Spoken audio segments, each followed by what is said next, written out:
why can't I enjoy, celebrate, and share all the different parts of me? Why do I have to just stick to one thing?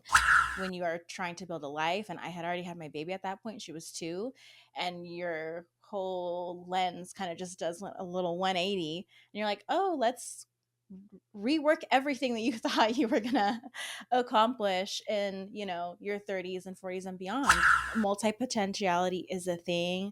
Being a lover of many things all at once should be celebrated. Sabrosura, papi, que.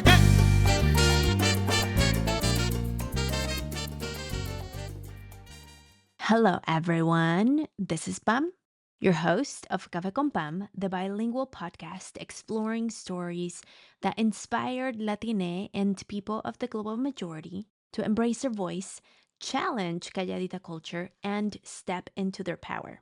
Aquí en Café con Pam, we celebrate those who break barriers, change lives, and make the world a better place. El día de hoy, we have a conversation with Danie and Crystina.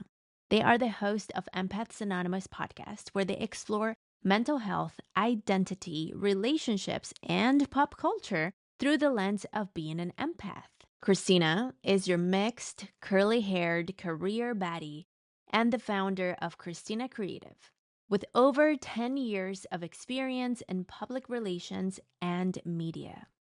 Danie is the eldest daughter of a Latina household, mother, and psychology student, all while working professionally alongside English learners in their adolescence. Together, they explore the ebbs and flows of life as two best friends balancing the weight of everything while remaining authentically themselves. Listeners, this episode was a lot of fun because every time I interview two people, it's a fun challenge for me as an interviewer because we get to explore different questions for different people and then kind of like bring them back together. So I hope you enjoy it as much as I did and have fun with this conversation. And I hope you are left inspired. Sin más, here's my conversation with Crystina and Danie. Well, welcome to Café con Pam, fellow podcasters. Thank you so much for having us. We're so excited. Honored, really. Yes, so happy to be Yeah, here. no, it's the pleasure's mine. So the first question we always ask is, what is your heritage? I am biracial. I'm half Black. I actually did my ancestry and found out that my dad's family is from Nigeria. Wow. 30-something% Nigerian. The rest was like a mixture of other West African countries. And I was able to trace it all the way back to the tribe I'm from. So I'm from the Igbo tribe in Nigeria, which was like heavy slave trade. And then my mom's side of the family, my grandpa's from Wales and my grandma is German Mennonite. So she's from Canada. So no one was born here in the United States.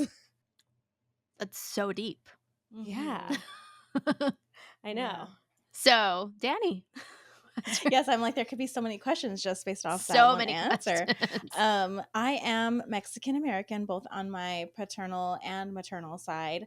I tried to do the math a couple weeks ago while my maternal grandmother was here. So on that side, I do believe I think I'm kind of rounding out the 5th generation of my family being here, which I didn't realize it was that many generations back. I had assumed maybe like 3, possibly 4. And then on my dad's side, it would be more like 3rd generation born in the United States. But his parents immigrated here from Mexico. And so it's been an interesting journey trying to understand my culture. But my DNA test couldn't quite get me to the tribe, but it did pinpoint the region of Iberia. So somewhere around Spain and Portugal, it was 40%, which makes a lot of sense because my dad's side of the family, very fair skin, very light eyes. And so I was like, okay, I'm feeling it. And then I'm comfortable sharing my last name, which is La Madrid. And so that's extremely Spanish. So Very. I mean, it's like mine. Like, there's a town yeah, in Spain called Covarrubias. we should go. We're probably royalty. Right? Mm-hmm. Imagine we get there and they're like, we've been waiting for you. Yes, welcome. Yeah. Full queen treatment. Mm-hmm. Right? Yeah, no, it's fascinating because I'm also 40% Iberian, 40% indigenous of Mexico, which it's basically like what the caste system would call a mestizo, Yes. Mhm. which we're not gonna like. The caste system would be a whole other conversation. Right. And yeah, it's really fascinating because I'm basically half colonizer, half oppressed. Oh my God, I say that all the time. When I found out I was 40%, I was like, no. It was a very dramatic moment. Because, yeah, I mean, told it's me a very 30%. real moment, you know? I think. Yes, I was like, oh, I was just hoping for the majority to be more like central Mexico, someplace that I was like, was on my bucket list to visit. But here we are. Here we are. And the reality of what we experience is not erased by whatever the ancestry says for both of you. You know, it's Exactly. like knowing the history is cool, and what our lived experience, it's not erasable. You know, it's unquestionable. Right. Yeah, definitely being biracial in the United States just comes with so many different experiences and factors, especially like different places that I've lived. You know, like I grew up in the Midwest. Then we moved to Vegas when I was in high school, and I was like, oh my gosh, it's a melting pot. Like everybody's brown. This is great.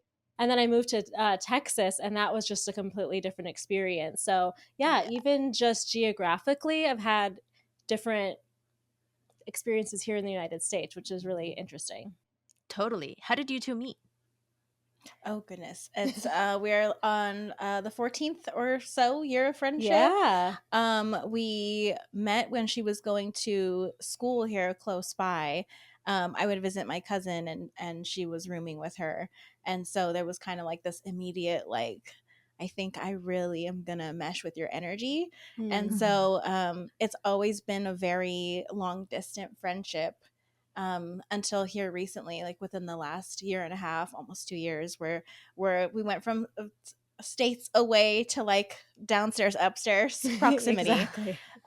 Which was a very cool thing to happen in the time that it did, and I think it was necessary. How did you keep in touch? We Oh would my visit a gosh. lot. Yeah. A lot of So visits. we made it a tradition basically every spring break, and then every like the week before we would go back to college or whatever, like that last week of August, first week of Yeah. September, they would come out to Vegas where I lived, and we would have like a girls' weekend. So that was mostly the case. And then Yeah. even like I would come out to LA when she lived there, we'd go to concerts and things like that. So it was mostly just whenever we would have a one-off trip. That's rare. That's a rare occurrence of a friendship. That you, Yeah. We agree. do you agree? Yeah. I didn't really realize that until I became an adult and realized that other people don't have that as often. For sure. Well, especially they say that a friendship that is 8 years or more, it's forever. Oh yeah, she can't go anywhere. Right. She's Velcroed to me now.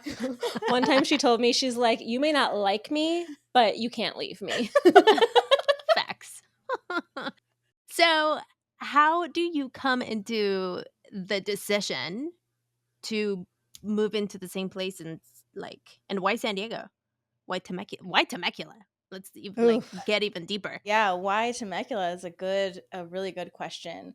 I'll answer the why Temecula, and you can go ahead and answer why we chose for us to be together. Temecula is mostly where I grew up. So I was in San Diego for the first 10 years of my life. My parents wanted to expand, have something bigger, a different system of education. I had hopped around a couple different schools, even just being 10 years old. I think I had been in like 4 or 5 schools. My mom was very, very adamant about my brother, who's younger than me, and I receiving the best education public school could get me. So when she was doing the research, the schools out here kind of just exceeded what she was looking for in comparison to what we were experiencing in San Diego. And so, yeah, from then on, I did a small little stint in LA for about 7-ish years and found myself back here with a baby, and kind of rebuilding my life, with my parents and having that support system that was necessary for me to be able to do that. So that's why Temecula. That's how you landed in Temecula. Yes, I did. Okay. For me, it's like a larger journey and story. So, as I said, I was living in Texas, I was in Houston, and I just didn't love it, to keep the story short. And so I just kind of asked myself, like, if I could live anywhere in the United States, where would I want to live? And since I was little, like, I always just loved San Diego. My family would come and visit. I just always had this feeling like I just belong here. I love the culture here. I love that it's still a city, but it's a slower, sleepier city. It doesn't feel so fast paced like LA. Mm-hmm. And so I wrote it on my wall. And every single day for like a year and a half, I was like, I'm moving to San Diego. I'm doing it. I would look for jobs. I would plan everything out. And then one day I just got a job opportunity and I called her. She was the first one before my mom. I called her and I'm like, You're like, this hey. is what they want. Like, this is what the job is. This is what they're offering me. I don't really know, but I just feel like I need to take the leap. And she's like, yes, just do it. Done. She's like, we'll worry about other things later. Just take the opportunity and then we'll figure it out.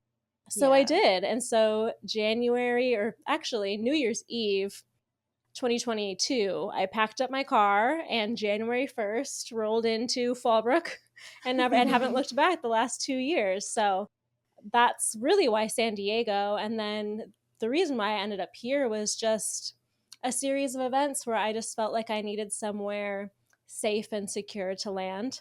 The living situation that I was in was just rocky, toxic. And I was like, you know what? My mental health is really taking a toll. And I was here for Halloween. And it just got to the point where she could tell that I was kind of at my wit's end. And so she went to her parents and was like, we need to help Christina. There's so many rooms here.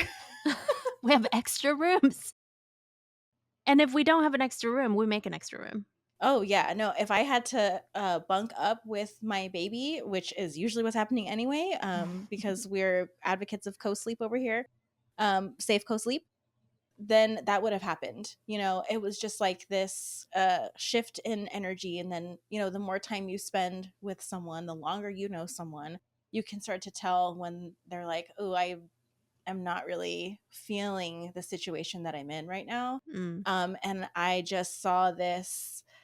It was almost like she was going to step into a cycle that I had just exited. Ooh. And so it triggered a little bit of like, not a little, a lot. The alarms were on. The alarms were on and really, really loud, really bright red lights. And I was like, I have experienced this before. And I think that because you're meant to be in San Diego, because you're meant to live in San Diego, you eventually will live in San Diego. But for right now, like, let's build a foundation. And then we just, you know, continue to have conversations about what that would look like. And yeah, it's been fast, but it's been good. I feel like we've had so much growth even in just like the short time that you've lived here. Right. And from the start of us being friends, we always wanted to live together. It just never worked out. And so I looked at her and I'm like, who knew that it would just take like both of us going through major life events. Yes. And then now you have a baby. Like we were thinking like when we were 21, 22, we'd live together. Let's get an apartment. But no, here we are at 33. Which, I mean, that alone is, I think of my mom, how she's like, cuando es lo tuyo, like when it's for you, it's not on your time. Yeah. You know, it's going to happen when it's supposed to.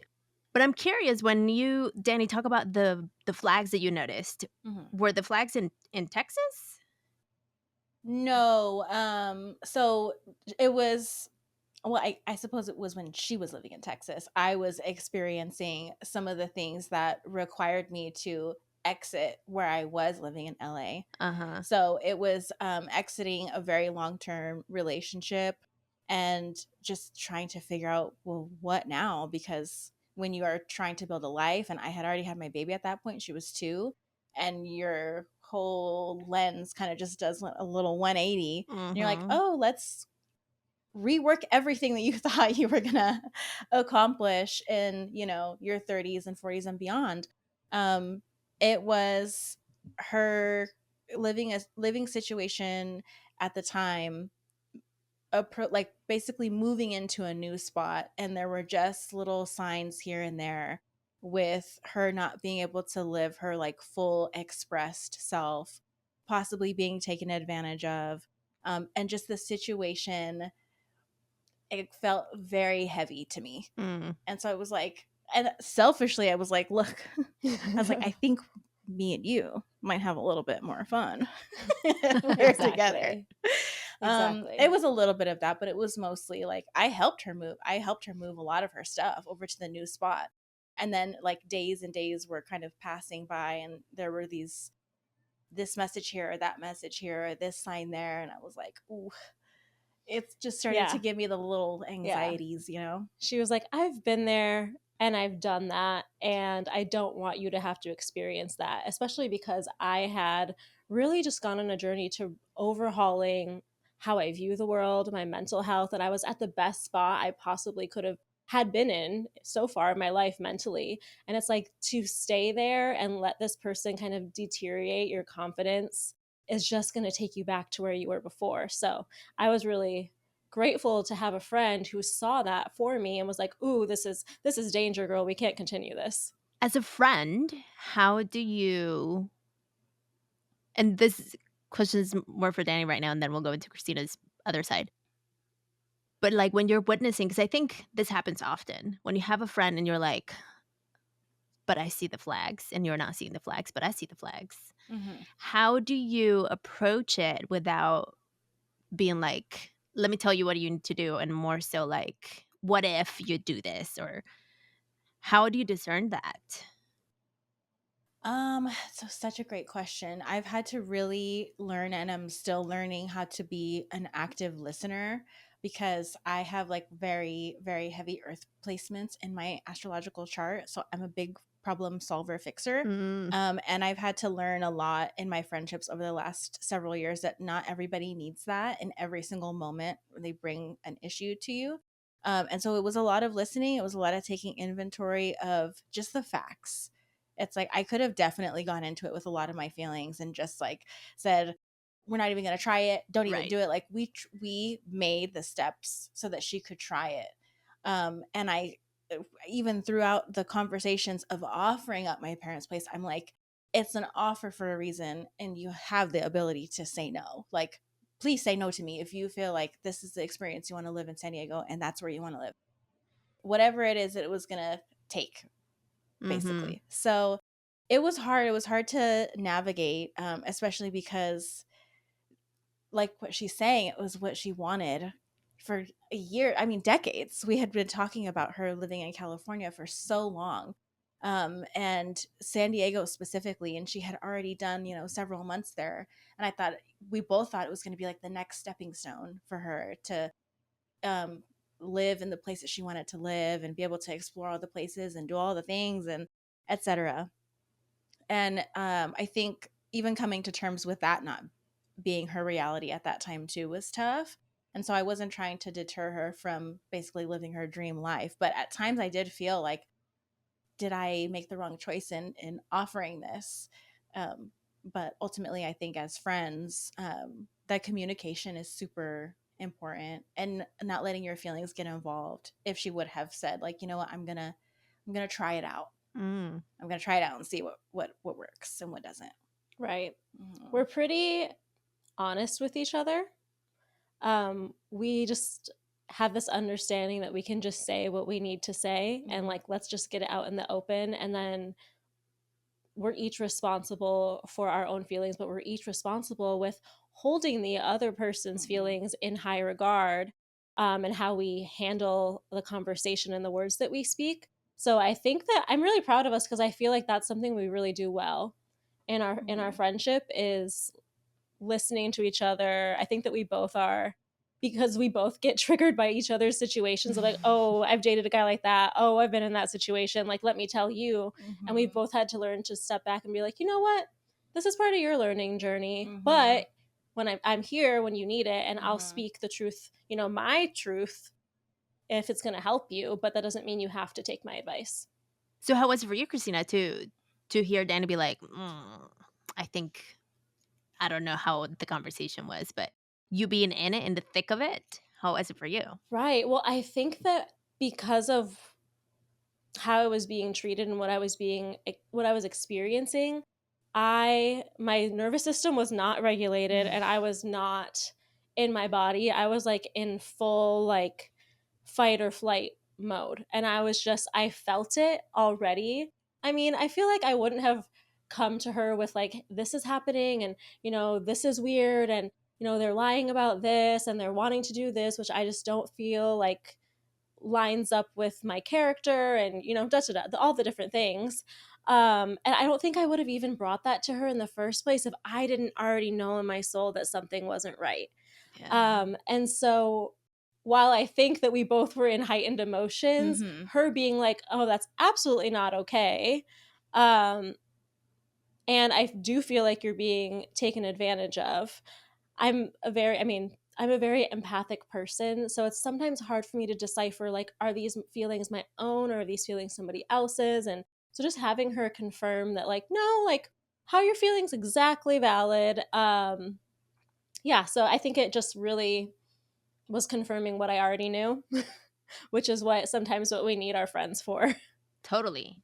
How long did it take for you to decide, all right, we're ending this chapter, we're bunking, we're moving in with Danie and her family? Right. Very quickly, because the situation had gotten very hostile, and I was like, I just don't, like, what's the point in prolonging this when we already know the answer? Mm. Right. So I got myself out of the situation as fast as I could, in a way that was still honest and fair, and respected the arrangement that I had. And yeah, so it was very fast. I think that it might be I don't really like to live with regrets, but if I would have done something differently, I think I should have taken some time to just calm my nervous system, instead of directly jumping into a decision. And you were in San Diego. Mm-hmm. At any point, did you think moving to San Diego wasn't the right choice because this happened? No. Okay. No. Yeah, like I said, I've always just like felt this belonging there. And I'm like, I just want to be in on the action. It's kind of where I've decided, like, this is where I really want to put roots down in my life and grow a community. So it wasn't more so like I made a wrong decision moving to San Diego. It was more so I made the wrong decision moving in with this person. And I ask this question because sometimes people might have this yearning for whatever goal, and then something wrong happens, and then the thought could be like, oh, that wasn't for me all along. So I love that you shifted that perspective to be like, well, this is just a bump on the road, and it's not a complete derailment. I'm not going to go back to Texas. We're just going to find a different Right. solution to it. Yeah. No, I was never gonna let her go to Texas. Texas is not in the cards anymore. No. I was like, anywhere else. Yeah, it was more so of well, I'm going to figure this out on my own time, instead of having to rely on another person to be in the place that I want to be. Love that. Yeah. How did you stay trusting what you wanted versus what was happening? I haven't. If I'm being completely honest, there's been a lot of times where I've gone back and forth with myself, where I've had to like put myself in check, like, cut the attitude. You're safe, you're happy. If I didn't move in here, we probably wouldn't have started the podcast at least as quickly as we did. Yeah, it really put things into like full speed ahead, Titanic style. Yeah. I think that if it's always been in alignment, it would have eventually happened. But it was like it went from having conversations on our couch to buying a couch, painting the room, building it into a studio. Also my parents' home, I'm telling you, it's like never ending rooms up in here. And it just was in perfect alignment for that time. Like, I think it could have happened, but we really just pushed it and propelled it forward, because it went from having those conversations on the couch to then like meetings at the coffee shop. What are we talking about? Who are we talking to? So I think that it was never really in the cards for me. Like, I loved podcasts. I loved listening. They were part of my morning commute in LA when I was going from that bus to that train to this bus again.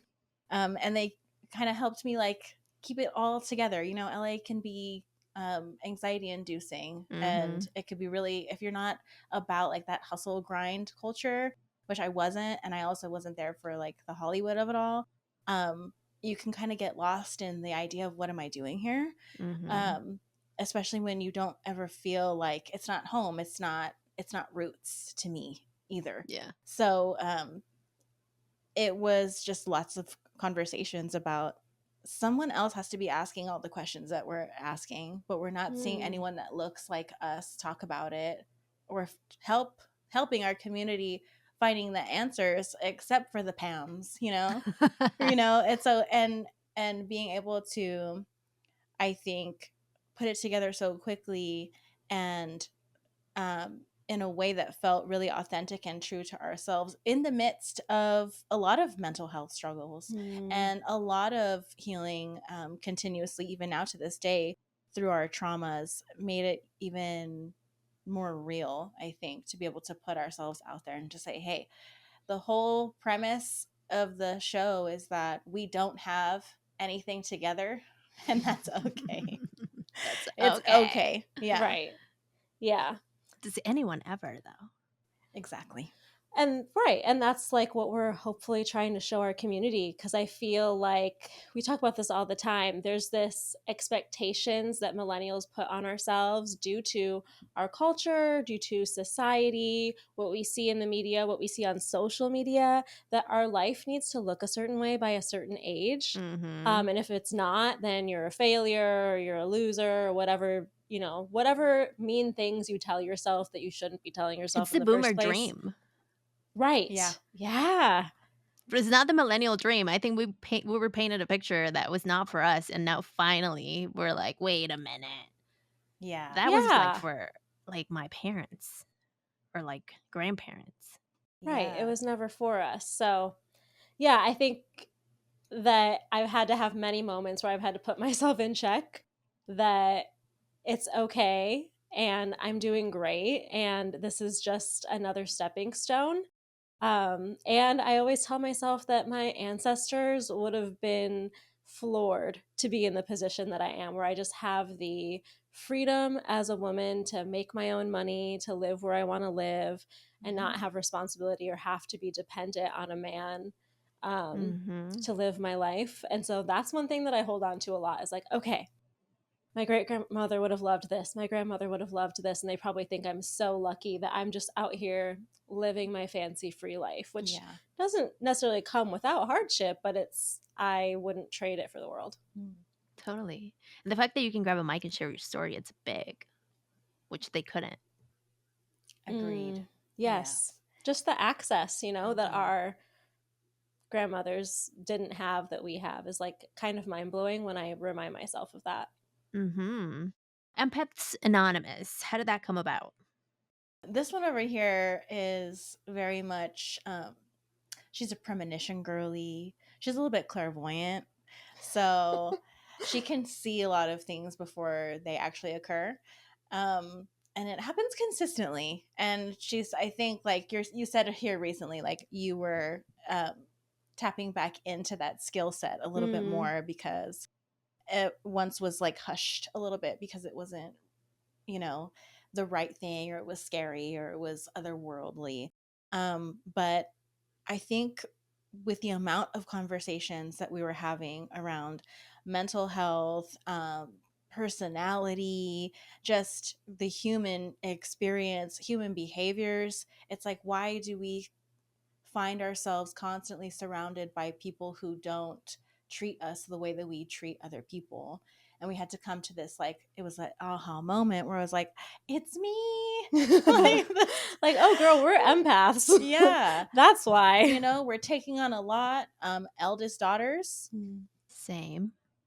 And it's just this constant taking on, because it's like, it's Luisa from Encanto. It's like, I can carry the donkeys. As a matter of fact, I have 8 donkeys already. Give me the 9th donkey. It's really what it is. She took the character serious, listeners. Yes. It's like no skin off our back, It's just another thing to add to our plate. It doesn't matter if it's full, it'll topple over and I'm still going to pick it up off the ground.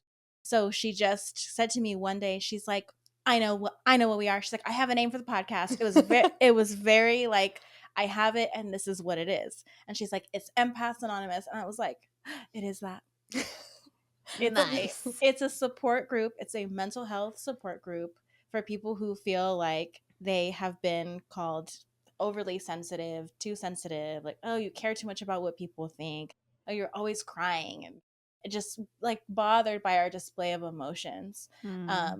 And when you think of a support group, it's all kind of the same people coming together, expressing themselves, whether they want to be outward about it or they want to be anonymous about it. You can share your story of what you're struggling with and be out and loud and proud, or you could just keep it to yourself. So that's where the anonymous part came from.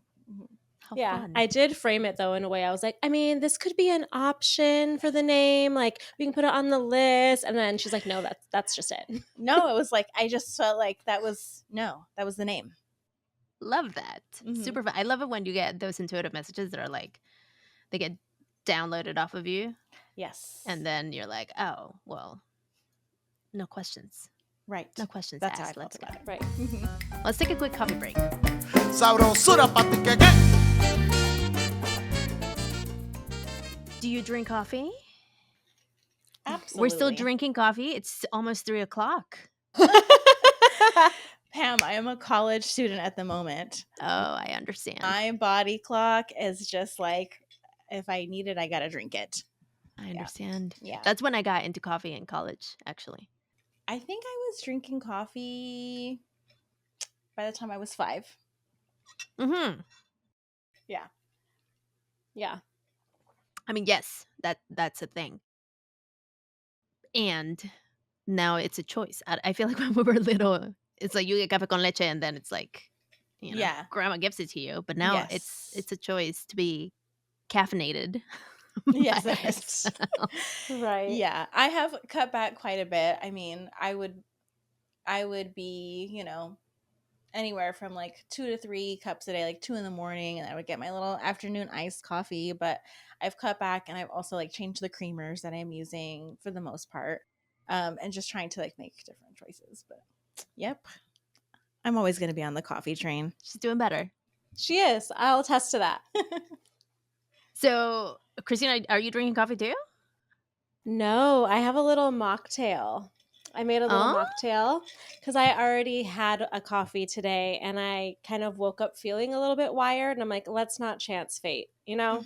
Yes. So it is pineapple and coconut milk with, have you ever heard of Kin Euphorics? It's like a non-alcoholic Yes. brand. They're really good. They have this one. It's supposed to be like their version of like a Mai Tai concentrate. Ooh. Yeah, and it has like rhodiola in it and lion's mane. And so I put that in there as like a little mocktail moment. I was like going for a pina colada and it's like not quite there, but it'll do. It'll do. How fun. That's exciting. It's tropical. Yeah. So, Danie, how are you drinking your coffee? Yeah, it's a Phil's K-Cup. We love Phil's coffee so much. Okay. We want one here in Temecula so badly. Like, I think it would do so well here. And a little bit of, I have that really cool Keurig that does like shots and then it has the frother on the side. Nice. So you could froth hot or cold milk, whatever. So almond milk and like a tiny bit of hazelnut creamer for sweetness. So you prep your thing the whole way. Yes, yeah. Every once in a while, out of convenience, I will stop and grab something at one of our local shops here, which is always a good option. But if I know I have everything in my fridge, Why not, right?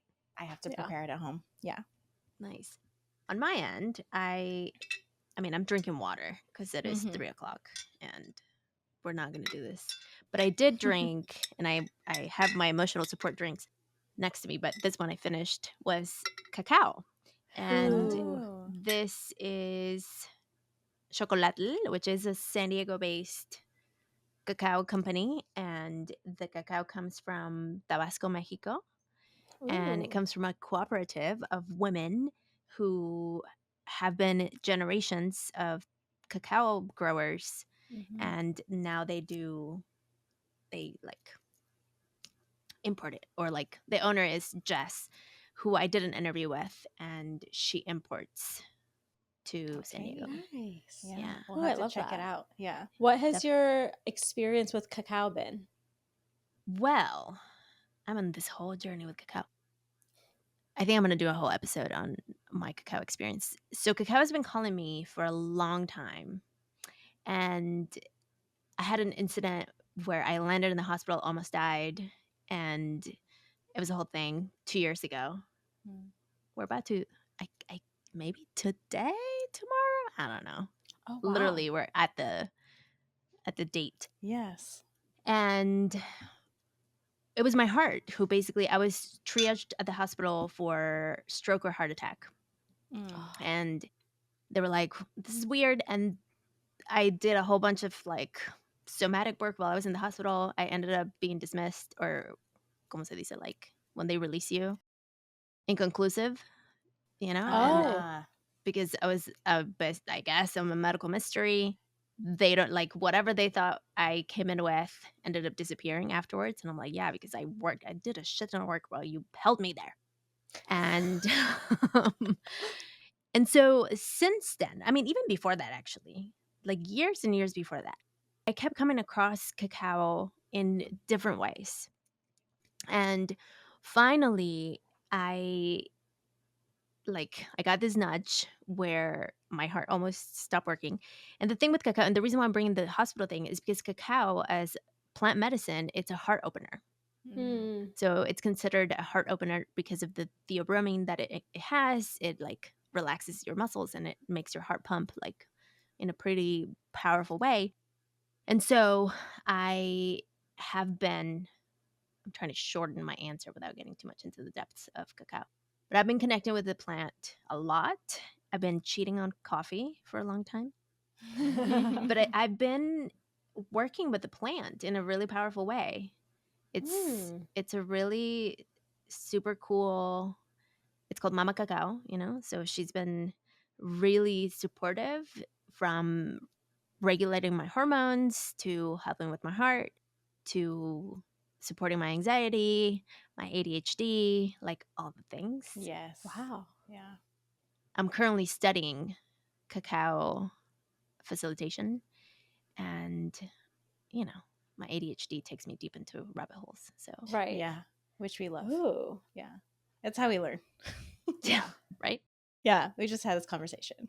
Yeah, and I'll be hosting Cacao Circles soon. Ooh, count me in.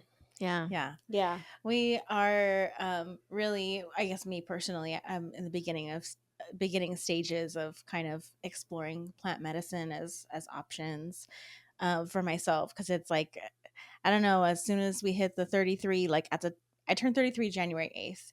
And so at the top of the year, it was like, I'm sick, I have a cold, I'm coughing for 3 weeks. Then all of a sudden I have severe pelvic pain. I'm like, where's all this coming from? I have a cyst, I have polyps, I have excessive endometrial tissue. And I'm like, okay, I guess. Like, you know, all these things, like my body's talking to me, Totally. right? She's saying something to me. So it's like, we talk about mushrooms all the time. Nice. Of all varieties. Yeah. And then we just had a guest on, Claudia, who does a lot of work in dreams. She's holding a ceremony in Mexico in April. And who did we talk to? It was Christina. I would love to, but I think it was too late notice.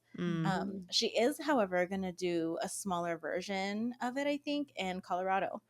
And so I know Colorado keeps coming up on the radar for some reason. And so I'm like, go see some mountains. Colorado's pretty magical. I wouldn't live there. I almost lived there.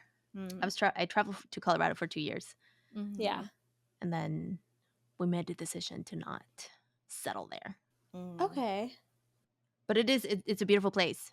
The mountains, the rocks. I'll never leave California, but like, I love a vacation. Totally. Yeah. How fun. Yes. That's awesome. Okay, super long coffee break. Sorry. Let's get back to the show. Let's talk about something we all deserve: financial empowerment. Whether you're tackling debt, planning for retirement, or starting that dream business, navigating your finances can feel overwhelming. But it doesn't have to be, thanks to Savvy Ladies. Savvy Ladies is a nonprofit organization dedicated to helping women like you take control of your financial future. They offer free resources, webinars, and my favorite, a free financial helpline where you can connect one-on-one with trusted financial experts. And yes, it's completely free. Whether you're just starting your financial journey or need guidance on a specific challenge, Savvy Ladies is here to provide quality and trusted advice you can count on. So why wait? Visit savvyladies.org today and connect with the financial helpline to get the personalized support you deserve. Your journey to financial independence starts here. That is savvyladies.org. Your path to financial freedom can start today. Tell us about the podcast. So Christina moves in. You're like, all right, we have something to say out into the world. You make it happen. What is it that people can expect from your show? Ooh, that's a good question. I think that they can expect two girls who are just, we don't really try to be anything but ourselves. We're very just normal eldest daughters who are healing, who have, a plethora, or not, I shouldn't say a plethora, but we have our diagnoses that we're working through. And we're just very curious and ask a lot of questions. We both love to learn new things, especially in the field of, psychology and mental health. And so we're just having couch chats, and we're inviting, different mental health practitioners and wellness experts, creatives, entrepreneurs on our podcast to just kind of strip everything back and just have real one-on-one chats. Because I feel like what I experienced in talk therapy, I loved it for the time that I did it, but I'm always like, but I want to know about you. Like, tell me about you. Like, I'm talking all the time, but I want to hear your wisdom. So I loved this idea of like, let's have therapists on and like let them be them. Like you're not talking to a patient, or you're just talking to friends, people, and you're sharing your wisdom in a way where you can still be real and authentic. You don't have to have like the therapist mask on. I love that. And I was a guest. Thank you for having me. She was a guest. Yes. The most Yeah. amazing. We're always so like enthralled. You should see us at the end of every conversation. As soon as we press stop record, we just do this. Oh my God. We just look at each other and we're just You should like, record that and then like have like a have a mashup. compilation. Yeah, we really yeah. should. We really should. Yeah. Because it is always the feeling that we get. We're so grateful that someone can say yes to us two, who just in the space of podcasting, in the space of being seen and being on a stage, are regular air quotes there. But yeah, we tried to mix in a little bit of fun alongside the real like heavy stuff, the mental health stuff. A lot of the time we're talking about like what's going on in the world right now. Obviously that can't be ignored. So we never want to come across as two girls who are just not aware of some of the impacts that the world is experiencing, specifically the United States, especially to our marginalized communities. So it was something that we took very seriously from the beginning. The stat that she shared with me that has just stuck is 14% of podcasters are Black, and even less, 7%, are Latina and Latinx.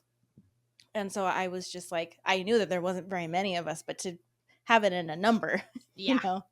Right. And we wanted to show that multipotentiality is a thing. Being a lover of many things all at once should be celebrated. And so we bring a lot of pop culture. We'll talk about reality TV sometimes. We'll talk about the Grammys. We'll talk about the Oscars. We'll recap some of the things that we're doing in our daily real life. As a mother, I have so much to share about being a parent in a co-parenting relationship. And as Christina, who is beginning this entrepreneurial journey, which is basically the vision that she has always had for herself. But I just have always seen that in her. Like, this is the type of person who has always had 2 or 3 jobs and still doing extra stuff on the side, and always coming up with ideas. And so I think, for lack of a better term, our marriage as podcast Yes. hosts, you can expect a lot of learning, a lot of fun, and nothing too serious. Yeah. You know? Yeah. I think that the advice that you get as a creator, in this space, but just even at large, is like that you need to niche down. You need to find your niche and just stick in it. And I think we definitely have a niche, but as Danie said, with being a multi-potentialite, like, why can't I enjoy, celebrate, and share all the different parts of me? Mhm. Why do I have to just stick to one thing? You know, while our podcast is largely about mental health, relationships, I also want to be able to talk about, hey, like this thing happened on Love Island the other day, and it was like really triggering, or like this person's like displaying like narcissistic tendencies, or this person was gaslighting this person. Like, let's break it down. Let's take real things that are happening in the media that we consume and talk about it from a mental health lens instead of talking about it in a negative, gossipy way. I love that. Tell us all the places and spaces where we can find you. Oh, yeah. Yeah, Instagram and TikTok. I think both of those places are at Empaths Anon Pod. I've never had to spell it out before. EMPATHSANONPOD. Nice. So both Instagram and TikTok there. I think we are Empaths Anonymous on YouTube. Mm-hmm. And so that's pretty much, those are the 3 biggest spaces right now. Right. And then, of course, any streaming platforms that you listen to podcasts on. So Apple, Spotify, iHeart, Amazon. We're everywhere. Yeah. Wherever you'd like to find us. Yeah. Amazing. When is your 1 year? In May 15th. We're a Taurus. Or Taurus. The show is a Well, Taurus. the show's a Taurus. Stubborn. So this episode is going to come out before your 1 year, but congratulations on 1 year anniversary. Thank you. Thank you. The other thing, I know you mentioned the stat, but the majority, 90%, I believe, of podcasters don't pass episode 10. Right. Yeah, we read that and we're like, not us. Mm-hmm. How many episodes do you have as of the recording? I think I just posted episode 38 this week. Nice. Yeah. By the time of Yeah. Pam's, I think we'll be somewhere around 41. Yeah. Yeah. But Yeah, by in the the time we come on 40s. here, it'll be in the 40s. Yeah. Yeah. I mean, you're way past that stat. Exactly. Yes. Well, we're both very Yeah. determined. So once we made the decision that we were going to do this and we were like for real about it, we're like, okay, there's no like stopping or backing out. Like, we Right. recently made a decision to scale back and do twice a month, but it's like, we're not going to quit. We're just going to make it work for us. Mhm. I did that in the beginning. This is why I just recorded my 400th episode, or we just released it. Yeah. Yeah. Congrats on that. Yes. Thank you. And technically, considering the age of the podcast, we should have more episodes, but I did scale back. Right. Mhm. There were points in Café con Pam where, like, I think there was a month where I just did not release episodes Mhm. because I was burnt out and tired and I was doing everything. Right. We Right. had to make those adjustments. And how silly would we look promoting self-care, self-love, mental health, overall well-being, and we're over here like dying trying to get those episodes. Mhm. So we had to really like measure what was going on individually in each of our lives. There are things that we want to accomplish individually, and we want to come to the couch like refreshed. We want to come here ready to talk to people, and if we're exhausted, we're not going to have solid conversations. Right. Totally. One of the daily things that I repeat is I create out of inspiration instead of obligation, I like that. Yes. you know? And so as you're sharing, I'm like 100%. If I show up is because I'm ready instead of Mhm. like, oh, I have to record another episode. Right. Because people can listen to that. Oh, you can definitely feel Yes. that energetically. You can feel the shift. I think even in some of the episodes over the last year, there have been times where like I'm editing or I'll watch an episode that she edited, because it's very nice to have a duo where you can have another Switch off. person where you're switching off editing and all those extra duties. And I'm looking at myself and I'm like, oop, not the best version of Danie that day. But it's also part of being on a podcast that is consistently sharing an authentic version of ourselves. Is like, we're not always going to be on 100. We're going to try. But if we show up a little bit less, where we let off the gas a little bit and you can tell, that's okay too. I mean, look, I tell people, if you discover me, start from the top. Because I'm a very different person from who I was almost 9 years ago. Like, start from the first episode or start from the now? last episode. More recent. Oh, okay. Yeah. No, don't listen to episode 1. Oh my gosh, I feel like we all feel it's that such way. a consensus across like the podcasting space. It's like episode 1 is not the one you need to go to. Nope. No. I mean, episode 1 is like 2 hours or something wild. Wow. Yeah. Yeah, like I didn't know. I recorded it in my mom's spare room, and there's like a ton of echo. The audio is terrible. Like it's just not a good representation. And some people, you talk to everyone has opinions. Some people have said you should re-record it and kind of like replace it. And other people are like, well, that's who you are. Why Right. erase who you were Mhm. just for the acceptance of the new people? And I'm like, you know what? Aparte, like, I just don't want to do it. Why would I record a new episode when I can give you a fresh episode? Yes. Exactly. We don't need to go back into the past and Totally. redo something. Right. Yeah. Agreed. Let's just onward. Yeah. Last few questions. Your remedio. Do you have a remedy you want to share? Ooh. Yeah. I'm not sure how popular this one is, but my great grandmother on my mom's side would just push and push and push olive oil. Olive oil for your tummy ache, olive oil for your earache. That's the Spanish in them. My grandma used to do that. Yeah, and I had forgotten. But when my mom was helping me care for my baby when she was like the tiniest little infant you could ever possibly imagine, we had, some gassies, and she couldn't go, and she's just crying and crying, and I'm crying because I don't know what to do. Everyone's crying. I'm like, I'm also new here. Yeah. So my mom called her mom, and it was like this whole thing because my mom had also forgotten. She's in fight or flight because both of her children are crying. So it's like, she's like, oh, the olive oil. She's like, yeah, my Nana Vicky used to warm up the olive oil in her hands and just rub the belly counterclockwise, and it just helps the all the breast milk move through the tummy. And so even to this day, like if her tummy hurts, I'm not gonna go for the Pepto-Bismol. I'm gonna rub her belly with olive oil. So then those remedios, those remedies, I always think, is it the oil or is it the healing that comes from the hands? You know what I'm saying? Right. Yeah.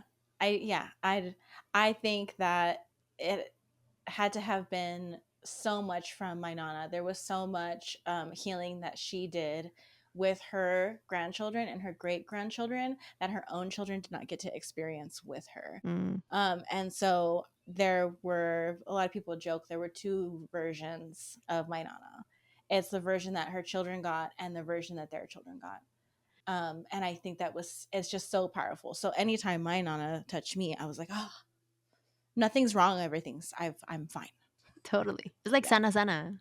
Yes, exactly. There's been studies. Christina, I don't know if you know what sana sana is. And I don't know if there's an equivalent in English. I don't know. I didn't grow up here. But sana sana is like this little riddle. It's not a riddle. Like a little, what would you call it? Like a sing-songy kind of like a nursery rhyme, kind of? like a phrase or a nursery rhyme. Yeah, okay. Yeah. So if a kid falls or like scrapes their knee or whatever, the adult that's watching them, they're like sana sana colita de rana. Okay. And you just rub it, and it's literally like sana sana colita de rana, 5 words. Mm-hmm. And they studied it, and I could be making it up because I don't have the source. Fact check me, listeners, but they realized that the power of sana sana is like kids actually do feel better. It's a total placebo effect. Mm-hmm. Oh, wow. But it is the mother's or like touch of you're fine. Yes. Yeah. Everything's gonna be fine. Yeah. I think it was like talked about in like gentle parenting or like some parenting conversation around like when kids fall and parents are like that could startle them more and more like it was around those things. It'll but be fine. Yeah. Right. I feel like those, going back to the remedios like that could be like sana sana. Yes, exactly. It's just the touch. Like if my kid falls down, she's pretty resilient. But if she like gets a scrape or whatever, I don't try to like, are you okay? I'm like, oh, like let's take a look at it. It's lots of touching. It's lots of kisses. Obviously, I'm taking inventory if it's like a more serious injury. But yeah, it's always touching on my baby. Mm-hmm. Mm-hmm. Mm-hmm. Christina, what's your remedy? So mine is also a family remedy, and it is cloves of garlic, like a whole cloves of garlic, in raw honey. You put it in a jar, and you just like put it away for a while, like a few weeks. And then you eat it, and it's really good for your stomach. It kind of just like cleanses everything out. Mm-hmm. And so whenever my mom says, I've been making this new batch of garlic honey for you, I'm like, yes.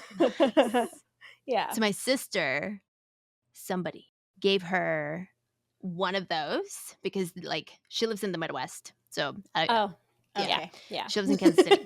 And so this person literally, I mean, Midwest living is very different. But she's literally the person that like grows things in her backyard. And of course, they have a ton more land than we do Mm-hmm. because it's much more affordable. And she gave her a jar of 3-year-old. I think it was 3-year-old or something. Wow. Garlic, Wow. cloves, and honey. Yeah. And my sister, who is one that would like eat an onion like an apple, Yeah. I think she finished them in like no time. But like they're really good. They're really magical. Yes. Yeah. Definitely has really good healing properties. Mm-hmm. So I would love to do that here with the local honey. We have been Ooh. trying to get our honey here recently from the farmer's market or just anywhere who makes honey nearby instead of the Sprouts. So we should try it with honey over here. Yeah, local honey is also magical. Mm-hmm. Mm-hmm. Do you have a quote or mantra that you live by? Oh yeah, go ahead. Yeah. Mine has been for the last year or so is I am safe in my mind and my body. Mm. Mm-hmm. Mine is a lot of the time what we close out our prayers with on our podcast. We're not praying every single episode. It has to really come through as sincere.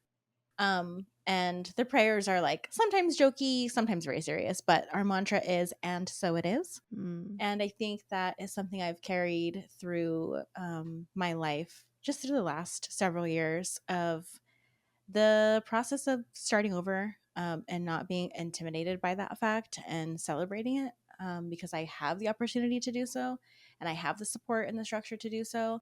And so not being bogged down by this idea of like, what we mentioned earlier, I'm not where I need to be in my life. It just is. And so it is.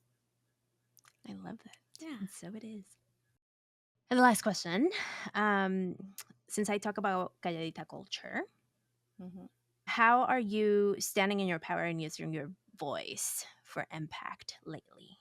Yeah, I think really getting back into my practices that help me feel supportive. So, journaling and then morning meditations when I wake up. That really helps me be clear up here so I Yeah. can be clear in my voice, you know? So, those are mine. Those are my tools. Recently, I did a spinal energetic session where our healer, we did the session together, which was amazing. Mm-hmm. But she was specifically working on my throat. And I was like, oh, okay. Because I thought I talked a lot, but it was more so about what is it that I'm speaking and what is it that I'm holding on to and staying quiet about. I'm very career oriented, as in whatever job I'm working, wherever I'm at, I take it extremely seriously. And so being at the middle school that I'm at and working with the group of kids that I'm working with, it's very important that I set an example to use my voice in a positive way and that's still respectful. But that's showing them that someone that looks like them does have a voice and they are able to speak up for themselves and they can advocate for themselves and they should never be made to feel less than and they should be celebrating themselves for the amount of effort it takes to be on their way, most of them on their way to being trilingual in the United States and through the public school system and how daunting that is. And still being able to socialize and still being able to make friends. Like, I have a boy from Guatemala and a boy from Egypt, and they're like this. And I just like, in what world do I like? That's such an opportunity for me. I can go on, but that's how I'm doing it. I love that. Super fun. Well, thank you so much for coming to Café con Pam. Listeners, definitely listen to Empaths Anonymous. We'll have all the links in the show notes. Thank you for coming and sharing your story. Thank you so much for having us. Yeah, of course. We were so excited that you asked us to come Right. on, and we don't take it lightly to come on Café con Pam, Right. our favorite. And she was on our podcast. And one of the things that I shared on our episode is that your podcast was the first podcast I listened to when I moved here, when I moved to San Diego area. So yeah, definitely felt like a full circle moment to be on the podcast. So thanks for having us. Fun. Thank you. Well, thank you. Thank you for listening. Of course. All right. Well, if this podcast has ever inspired you, thank you so much for listening. Here are some ways you can support the show so we can continue to go and keep posting more episodes for you. Free ways: leave a rating and review on your favorite podcast app. If you are on YouTube, you can subscribe. Please do hit the subscribe button. I know sometimes it's annoying because we keep showing up, but subscribing makes a difference. And it also will help us monetize, which is what we are looking to do, because as we do, then we can continue to create more and grow and expand. You can also share this episode with someone you love. It's another free way to support us. And some paid ways: if you have extra and feel called to support us in an additional way, you can join the Supporters Club to get exclusive content and ad-free content as well for only $5 a month. So all you have to do is buy us a coffee every month. You can check out the Unmute Yourself Challenge. It's a 5-day reset to support your voice. Standing in your power is a lot of fun. It's a private podcast. And so you get to listen to me for 5 days. It's 11 episodes actually, but it's really fun. And you can hire me to speak at your organization or company, so we can bring these conversations to even more people, also universities. Why not? I would love to stay connected on the socials at Café con Pan Podcast on all the places and spaces. Thank you so much for listening. Nos vemos pronto y sigue brillando. Sabrosura pa' ti que